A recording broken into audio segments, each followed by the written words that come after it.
আচ্ছা একটা কথা ভাইবা বলেন তো, জীবনে সবচেয়ে গুরুত্বপূর্ণ কি? টাকাই কি সবচেয়ে গুরুত্বপূর্ণ?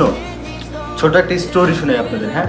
মানে পৃথিবীর বুকে এমন বহুত মানে ধনী লোক আছে যারা চাইলে আপনার যে পুকুর খাল এরকম পরিমাণ টাকা আছে, তাদের যদি তারা ঢাইলা দেয় তাহলে ওগুলো ভইরা যাইবে। আছে এরকম পৃথিবীতে অনেকেই আছে।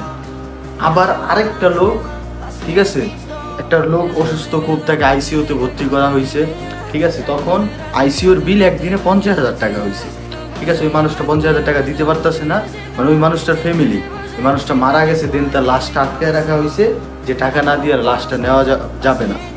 তো তখন তারা কিছু টাকা জমায়ে দিল, কিন্তু তারপরও তাদেরকে লাশটা দেওয়া হইল না। পৃথিবীতে যার ওই যে প্রচুর টাকা ছিল, যার টাকায় পুকুর ভরে যাইব, সে মরার পরে কয় টাকা নিয়ে যাইতে পারে খবরে?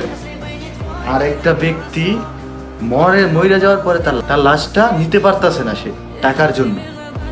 টাকার কতটা গুরুত্ব আসলে এটা বোঝা যায় না। তবে আপনার যতটুকু সম্ভব মানুষের পাশে থাকুন, একদিন ওই টাকা আপনার কাজে আসবে। আর আপনি যদি মনে করেন যে না, নিজের টাকা নিজে জমায় রেখে যাবেন, আপনার ন্যূনতম কাজেও আসবে না এবং আপনার জীবনকে উপভোগ করতে পারবেন ওই টাকা দিয়া। ওই টাকা আপনার জন্য অভিশাপ হয়ে থাকবে।